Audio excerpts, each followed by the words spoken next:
आपके साथ में श्वेता गर्ग। आप देख रहे हैं एबी स्टार न्यूज और वक्त हो चला है देश दुनिया की तमाम बड़ी खबरों का। खबर राजधानी दिल्ली से है, जहां जाने माने एजुकेटर और मल्टीवेशनल स्पीकर अवध ओझा आज आम आदमी पार्टी में शामिल हो गए हैं। जहां पार्टी मुख्यालय में उन्होंने अरविंद केजरीवाल और मनीष सिसोदिया की मौजूदगी में पार्टी की सदस्यता ली है। खबर है कि दिल्ली विधानसभा चुनाव में अवध ओझा चुनाव लड़ सकते हैं। जहां जानकारी तो यह भी है कि उनका टिकट भी फाइनल हो गया है। जहां यूपी के गोंडा जिले के रहने वाले अवध ओझा को लेकर पहले भी ये अटकलें लगाई गई थीं कि वह लोकसभा का चुनाव लड़ सकते हैं। खबर थी कि वे प्रयागराज से लोकसभा के टिकट के लिए भाजपा के संपर्क में थे, लेकिन उस समय उन्हें टिकट नहीं मिल पाया था। ओझा सर के नाम से प्रसिद्ध अवध एक शिक्षक के साथ साथ मोटिवेशनल स्पीकर भी है। जहां उधर आम आदमी पार्टी को उम्मीद है कि अवध ओझा के पार्टी से जुड़ने से फायदा होगा, क्योंकि सोशल मीडिया और युवाओं के बीच ओझा की अच्छी लोकप्रियता है। कई बार अवध ओझा आपके संयोजक व पूर्व मुख्यमंत्री अरविंद केजरीवाल की तारीफ भी कर चुके हैं। गौरतलब है कि अगले साल दिल्ली में विधानसभा चुनाव होने वाले हैं, जहां दिल्ली चुनाव को लेकर आम आदमी पार्टी चुनावी कार्यक्रम में जुटी हुई है। ऐसे में खबर है कि इस बार पार्टी के कई विधायकों का टिकट काट सकती है और नए चेहरों को मौका दे सकती है। आपने आम आदमी पार्टी की जो शिक्षा का विकास धारा है, सिर्फ उसमें एक आध पॉइंट अगर आप देख ले कि 97% रिजल्ट है 12th का गवर्नमेंट स्कूल का। एक साल में तो 99% आया था। एक साल में 99%। 2015 में सिर्फ 15 लड़कों ने, गवर्नमेंट स्कूल के लड़कों ने IIT मेंस क्वालिफाई किया था। इस बार 783। और मेरा यही कहना है, मैं तो हमेशा ये नारा देता हूं कि शिक्षा शेरनी का दूध है, जो पिएगा वो दहाड़ेगा। और डॉक्टर सर्वपल्ली राधाकृष्णन जी कहते थे कि 2 क्षेत्रों में देश के अच्छे दिमागों को आगे बढ़ना चाहिए, एक शिक्षा और एक राजनीति। जी, शिक्षा के क्षेत्र में इस देश का जाना माना नाम है, जिन्होंने लाखों करोड़ों युवाओं को, बच्चों को शिक्षा दी, रोजगार के लिए तैयार किया, प्रेरणा दी। न केवल शिक्षा, मैं इनके वीडियो देखता हूं जिसमें वो अलग अलग तरह से युवाओं को एक अच्छा जीवन जीने के लिए भी प्रेरणा देते हैं।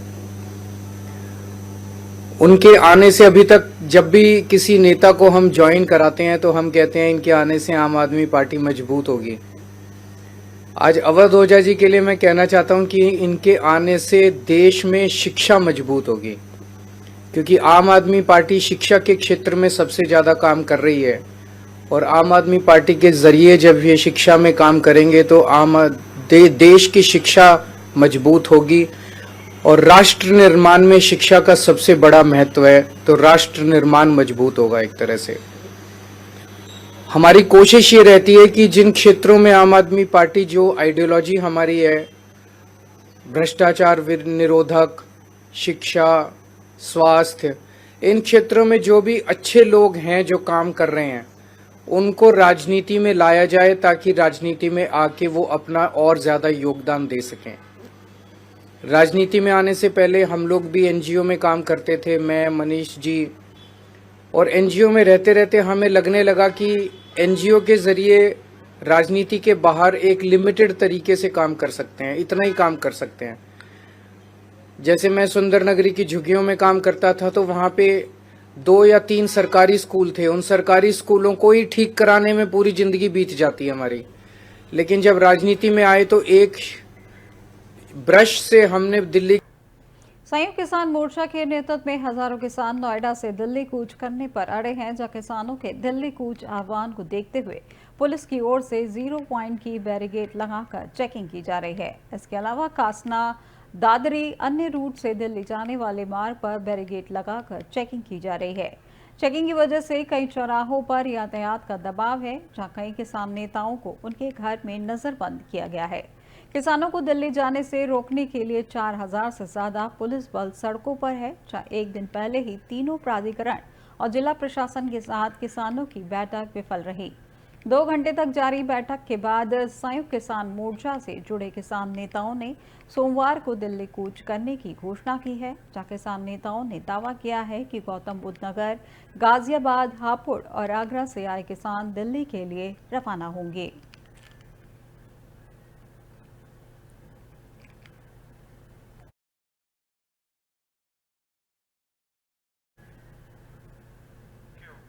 यूपी कांग्रेस के प्रदेश अध्यक्ष अजय राय आज संभल आने जाने के प्रयास कर रहे थे, जहां पर उनके साथ दर्जनों कांग्रेस नेता वहां जाने के लिए पहुंचे हैं।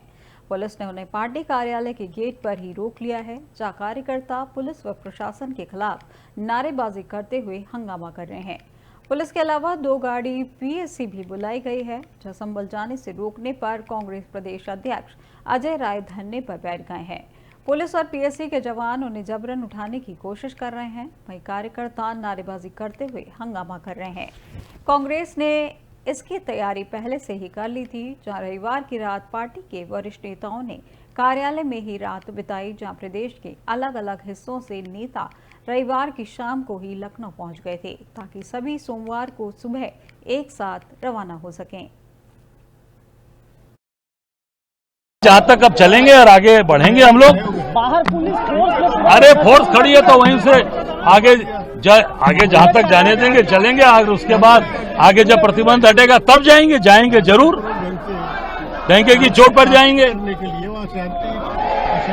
वहाँ पे भारतीय जनता पार्टी कह रही है कि ये सब जो है पूरा प्रोपेगेंडा है कांग्रेस और समाजवादी पार्टी का, तुष्टीकरण की राजनीति का मुख्यमंत्री कह रहे हैं। ये हम सब कांग्रेस के न्यूट्रल ये दबा के हाँ दबाइए, ये दबाइए ऊपर हो गया धारा बताई जा रही है कि अशांति फैलेगी। एआईएमआईएम प्रमुख असदुद्दीन ओवैसी ने संभल हिंसा को लेकर फिर से सवाल उठाए हैं और पूछा है कि उत्तर प्रदेश के संभल में मस्जिद को लेकर दायर याचिका में पहुंच के अधिकार की मांग की गई थी, तो वहां की अदालत ने ढांचे का सर्वेक्षण क्यों कराया। सत्तारूढ़ भाजपा पर निशाना साधते हुए ओवैसी ने कहा कि ऐसे मुद्दे देश को कमजोर करते हैं, जबकि देश महंगाई, बेरोजगारी, किसान आत्महत्या जैसी चुनौतियों का सामना कर रहा है। दरअसल संभल की घटना पर रविवार को पत्रकारों से बात करते हुए ओवैसी ने कहा कि याचिका पढ़ने पर पता चला है कि इसमें पहुंच का अधिकार के तहत तक पहुंच का अधिकार है।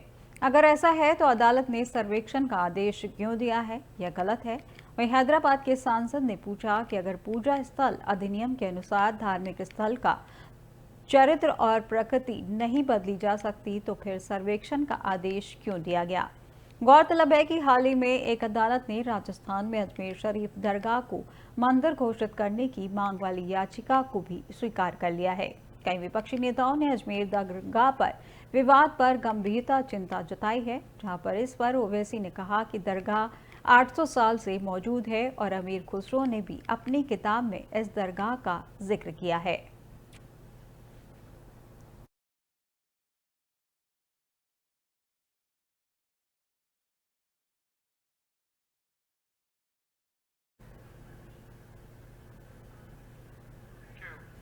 उत्तर प्रदेश के उप मुख्यमंत्री केशव प्रसाद मौर्य का बयान सामने आया है, जो अपने बयान में उन्होंने कहा कि लोकसभा चुनाव से पहले भी नरेंद्र मोदी को प्रधानमंत्री बनने से रोकने के लिए इंडिया गठबंधन की बैठक हुई थी, लेकिन नरेंद्र मोदी तीसरी बार प्रधानमंत्री बने।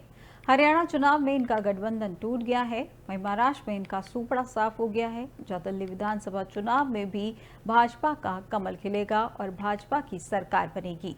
इंडिया गठबंधन का कोई भविष्य नहीं है। तो जी चाहे जितनी बैठक करें, बैठक इनकी हुई थी लोकसभा चुनाव से पहले माननीय नरेंद्र मोदी जी को देश का प्रधानमंत्री बनने से रोकने के लिए, लेकिन माननीय मोदी जी तीसरी बार प्रधानमंत्री हैं। हरियाणा में इन्होंने आम आदमी पार्टी के साथ गठबंधन होना था, वो उनका टूट गया। महाराष्ट्र में सब गठबंधन करके लड़े, इनका सूपड़ा साफ हो गया। अब दिल्ली विधानसभा चुनाव होंगे, वहां पर भी भाजपा का कमल खिलेगा, वहां भाजपा की सरकार बनेगी। उपचुनाव में तो आप एक तरफा भाजपा की विजय देख ही रहे हैं, तो इंडी गठबंधन का भी कोई भविष्य नहीं है। जो जिस गठबंधन के नेता झूठ बोलने की ऑटोमेटिक मशीन श्री राहुल गांधी जी होंगे, उसका और जो गुंडों, अपराधियों, माफियाओं, दंगाइयों के अगुआ और जो फर्जी पीडीए के डायरेक्टर बनकर के श्री अखिलेश यादव जी लोगों को गुमराह करने का काम कर रहे थे। राष्ट्रीय स्वयंसेवक संघ यानी आरएसएस प्रमुख मोहन भागवत ने रविवार को जनसंख्या में गिरावट को लेकर चिंता व्यक्त की थी और एक कार्यक्रम में उन्होंने कहा था कि प्रजनन दर 2:1 के नीचे नहीं जानी चाहिए। मौजूदा समय में 2 से ज्यादा बच्चे पैदा करने की आवश्यकता है। जैन के इस बयान पर देश भर में बहस तेज हो गई है। विपक्षी नेताओं ने भागवत के इस बयान की आलोचना की है। हालांकि भाजपा ने आरएसएस प्रमुख का बचाव किया। इस पर राकमा एसपी नेता क्लाइड कैस्ट्रो ने मोहन भागवत को 2 से अधिक बच्चे पैदा करने वाले बयान पर प्रतिक्रिया दी। उन्होंने कहा कि मोहन भागवत एक जिम्मेदार नेता है और वह जो कुछ कहते हैं उन्हें कई लोग सुनते हैं। मुझे ऐसा लगता है कि वे जैसा बयान दे रहे हैं उन्हें इसके पीछे के कारणों पर भी गौर करना चाहिए। सिर्फ बयान देना और लोगों को अपनी बातें सुनाने से काम नहीं चलता है। मुझे लगता है कि जब वे बयान देते हैं तो उन्हें जिम्मेदार होना चाहिए। उन्हें यह सुनिश्चित करना चाहिए कि इसका असर देश पर ना पड़े। इसके साथ ही समाजवादी पार्टी के कांग्रेस ने भी इस बयान की आलोचना की है। राज्यसभा के प्रवक्ता फखरुल हसन चांद ने कहा कि पिछले कुछ समय से मोहन भागवत जो कुछ कहते हैं उसे भाजपा असहज हो जाती है। भाजपा पूरे देश की जनसंख्या को लेकर राजनीति कर रही है। वहीं मोहन भागवत के बयान की चर्चा देश भर में हो रही है। विपक्षी नेताओं की आलोचनाओं के बीच भाजपा ने उनका बचाव किया है। जहां भाजपा सांसद दिनेश शर्मा ने कहा कि मेरी व्यक्तिगत राय में उन्होंने ये बात भारत के विकास के सिलसिले में कही है।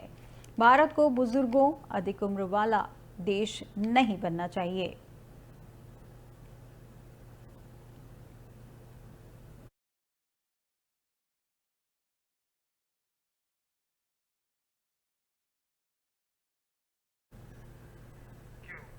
देश दुनिया की तमाम बड़ी खबरों में फिलहाल बस इतना ही और अधिक जानकारी के लिए देखते रहिए एबी स्टार न्यूज। नमस्कार।